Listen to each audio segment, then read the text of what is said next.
What's going on, guys, and welcome back to another FPL Transfer Talks video. And of course today we're looking at Game Week 10 and we're going to start things off by talking about Wissa. He's back from injury, and for me this is a good cheap option that you should be looking to get in your FPL teams for Game Week 10. Of course, guys, I am no expert. I say this all the time. I'm just a guy that loves to talk about FPL. But with that being said, I do like Wissa, right? He's back from injury. He's back on the score sheet, and so far this season he has proved that he is a really good, reliable, cheap option for FPL. And Brentford, although they seem to be very weak defensively, they certainly are scoring a lot of goals, and I do like Wissa at the price of 5.9 million. If you are one of those FPL managers that unfortunately do have Dominic Calvert-Lewin in your team, you could be looking at Wissa to replace him, and I generally would consider him as a good option. And so far this season he's managed to get 4 goals and 2 assists in just 5 Premier League starts, which genuinely is a fantastic return. And the underlying data also supports Wissa being a very good option. As you guys can see, he's got 0.86 XG per 90,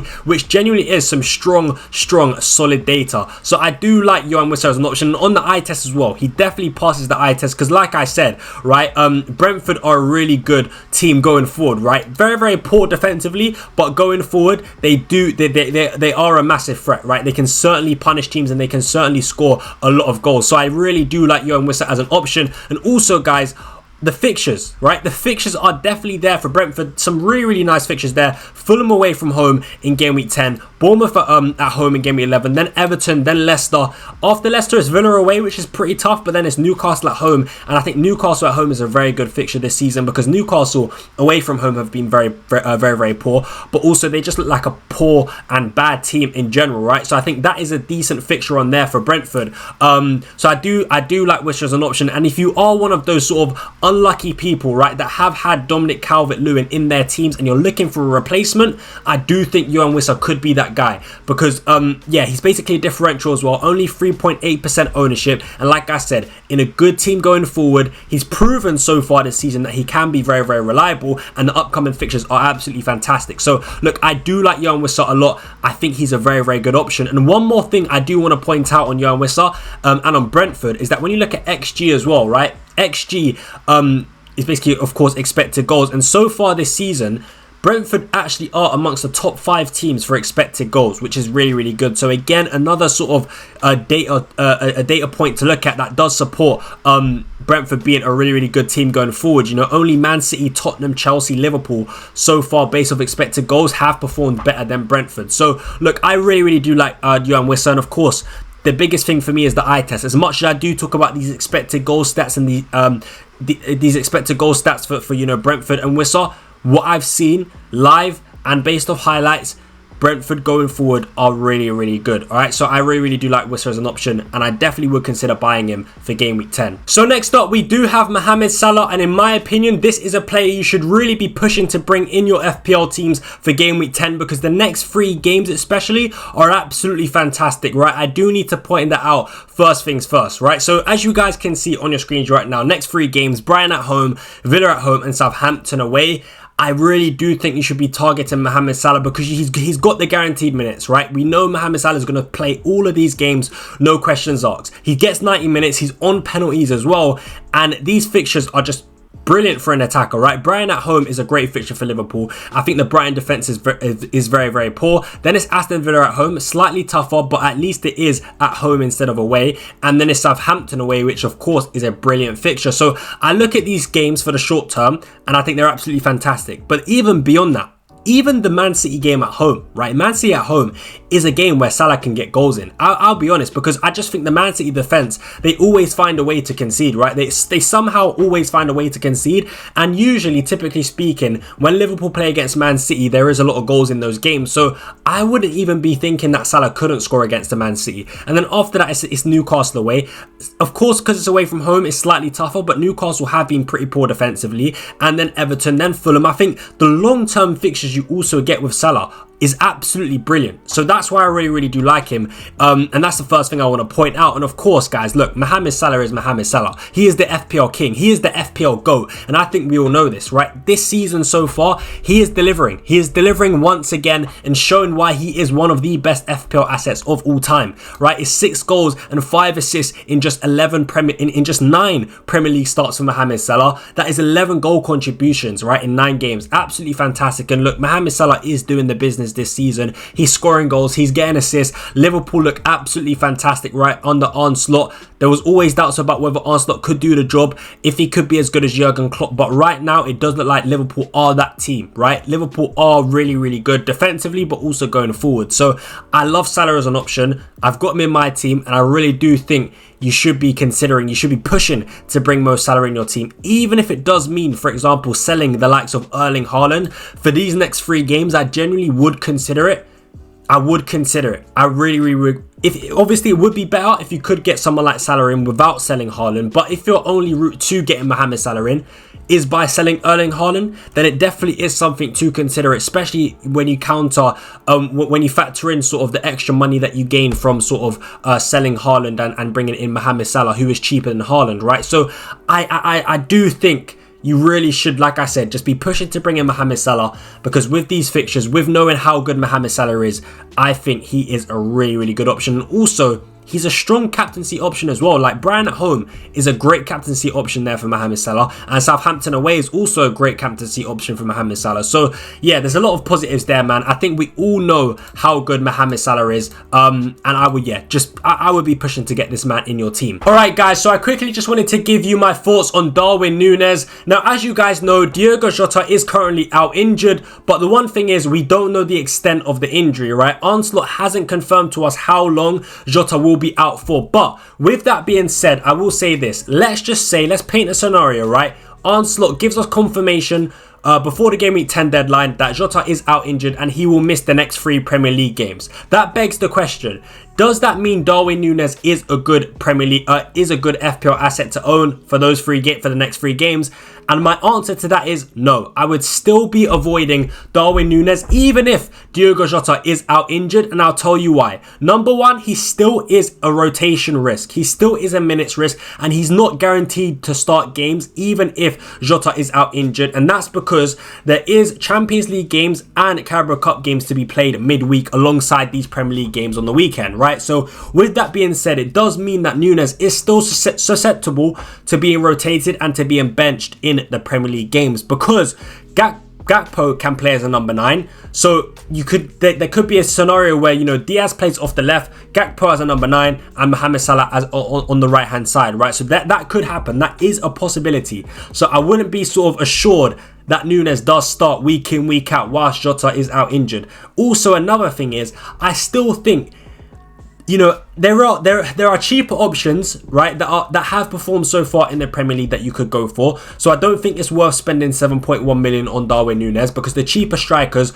are definitely providing their value this season. But also, Darwin Nunez historically has shown that he's a very poor finisher, right? He always underperforms his expected goals, and just based off the eye test, just based off what we see when watching Liverpool, we can see that Darwin Nunez isn't a reliable finisher, and he will frustrate you, and he will miss chances after chances, right? Because that's the kind of player that Darwin Nunez is. And of course, it genuinely is a good thing that Darwin Nunez can get himself into good goal scoring positions, but that's the first part. The second part is putting the ball in the back of the net, and I think Darwin Nunez isn't reliable at doing that. So I think he'll frustrate you, and also, as I said, right, he is still a minutes risk in my opinion, because there are players that can play in the number 9 role, and with those games being played in midweek as well, like the Champions League and Carabao Cup, I do think Darwin Nunez could still be rotated in and out of the team. So I would just stay away from Darwin Nunez. I don't think it's worth the risk, because like I said, even if he does start the next 3 games, for example, he's still not guaranteed to get you those points, because he genuinely is an unreliable FPL asset and an unreliable finisher. So I don't think it's worth the stress. I would personally go for other strikers, right, that are much cheaper, that give better value and are better long-term options as well. Because at some point, if you were to go for Darwin Nunez, you would also have to sort of remove him from your team as well, because Jota would eventually be back from injury. So it's just a transfer out waiting to happen, and I just don't think the risk is there. I don't think there is enough of a high upside to sort of attack those fixtures with a player like Darwin Nunez. So that's my opinion. That's why I would avoid Darwin Nunez. You don't have to agree with me though, because like I said, I am no expert. So yeah, let me know what you think of Darwin Nunez down below in the comments if Diogo Jota is confirmed out injured. So next up, we do have Strand Larsen, Cunha and Ryan Aït-Nouri. I do really love these three Wolves picks, right? I think the long-term fixtures for Wolves are absolutely fantastic. And I know I mentioned that last week, but I've got to say it again, because guys, the fixture run for Wolves is just so good, man. And the long-term fixtures, that's what I like about them, is that once you put in them in your team, they're sort of a set and forget all the way up until around game week 18 when they play against Manchester United at home, right? Assuming there's no injuries, you can just hold them through this amazing fixture run where they play against the likes of Crystal Palace, Southampton, Bournemouth, Everton, Ipswich, Leicester. So look, I love them as options. I really do. Strand Larsen, Cunha, both fantastic forwards in this game for FPL. Of course, Strand Larsen is slightly cheaper, and that's why I really do like him. Matheus Cunha probably is slightly the better pick because he does have the penalties, but ultimately at the end of the day, if you can only afford Strand Larsen, then he certainly isn't a bad option at all. I mean, just in general sort of open play, I actually think that Cunha and Strand Larsen are pretty equal, to be fair, in terms of how good they are for FPL. So I'm a big fan of both players for FPL, and I think both are really solid picks. And then Aït-Nouri as a cheap option, I love, right? Going forward, he's so good, and I know Wolves haven't really got any clean sheets so far this season, right? They've been really poor defensively so far this season, although they have had a pretty tough start, and I think that sort of has to be sort of factored in as to why they've had such a poor start defensively, right? They've conceded a lot of goals. They've conceded the most goals in the Premier League, but like I said, I think part of that is because they have had such a tough start, and I think sort of good fixtures breed good form. And I think with these fixtures that they do have, you know, Palace at home, Southampton at home and Bournemouth at home, you look at their next sort of 4 games, for example, they've got 3 home games out of their next 4 games, right? So I would expect definitely at least one clean sheet out of these 4 games, but also the attacking threat with Ryan Aït-Nouri is there, right? Even if he's not going to get the clean sheet, at least he's got that attacking threat, and we saw that in the last game against Brighton away from home, where Ryan Aït-Nouri did get on the score sheet. So that's what I love about Aït-Nouri. Even though the clean sheet potential might not be as high, at least he's always going to be attacking, getting those goals, getting those assists, and I just love that about him. So look, if you're looking for a cheap option, I think Ryan Aït-Nouri is the player to sort of go to now, because I think this is a good entry point. A lot of home games there for Wolves, and a lot of games where they can sort of build confidence back up, score a lot of goals, win some games, and overall just, you know, play a lot better than they have been with these good fixtures. So look, Strand Larsen, I love, right? Out and out number 9 for Wolves, really good penalty box striker.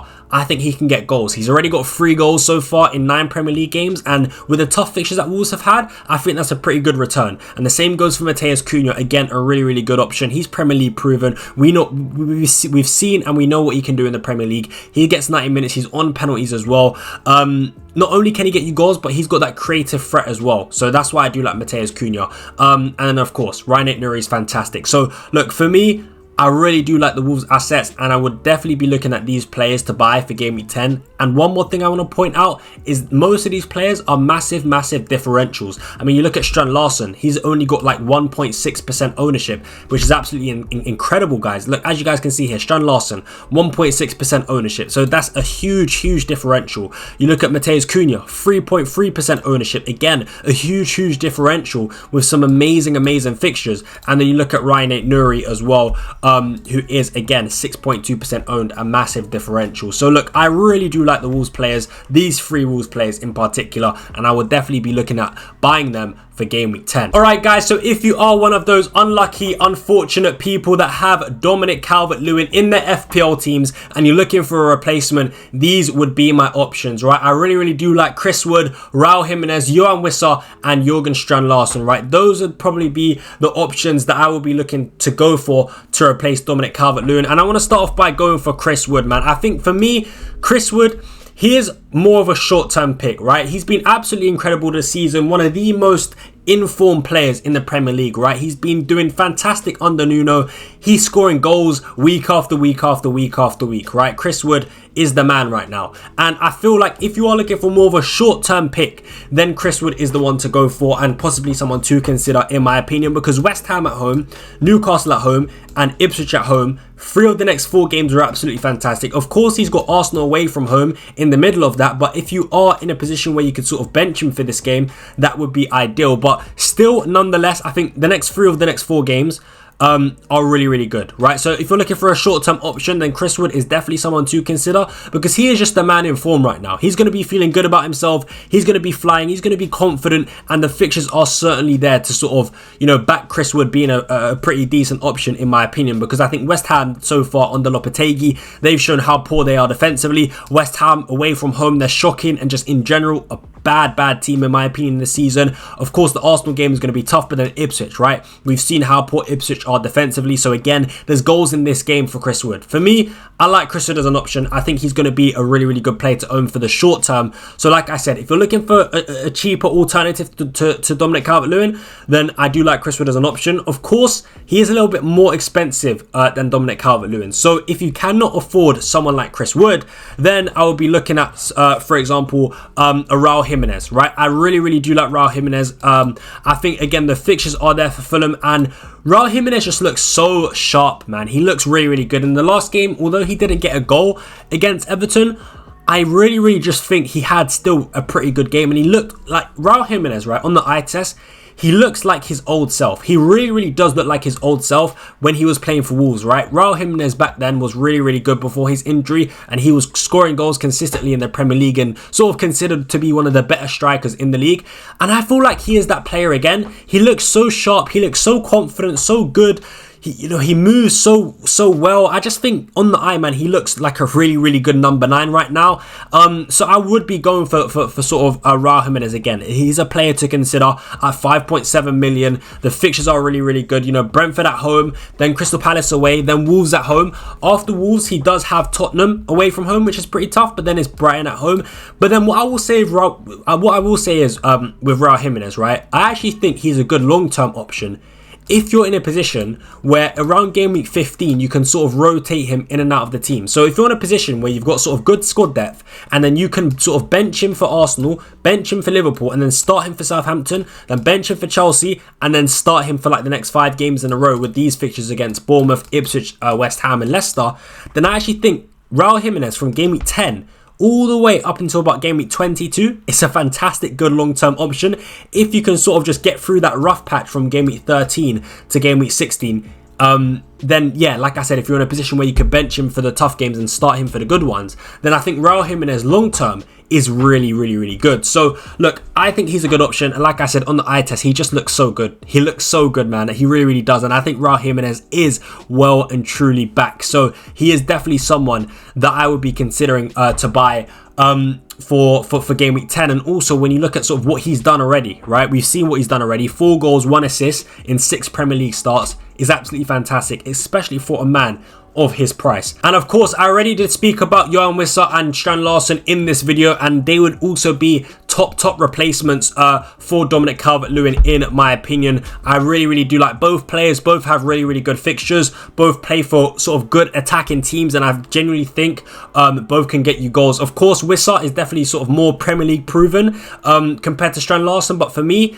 from what I've seen so far this season, I think Strand Larsen is capable of scoring quite a few goals in the Premier League, and I think he'll be a good number 9 to own in these in the next few set of fixtures that Wolves do have. So yeah, these 4 players though, Chris Wood, Raul Jimenez, Johan Wissa, Strand Larsen, right? These would be sort of my favourite replacements for Dominic Calvert-Lewin. So yeah, that's just my opinion though. But that is going to be it for today's video. Make sure you guys do smash a big thumbs up on the video if you did enjoy it. Subscribe to the channel if you haven't already, and turn on that post notification bell so you never miss an upload. But with that being said, guys, I will catch you guys in the next video. But until then, I'm out.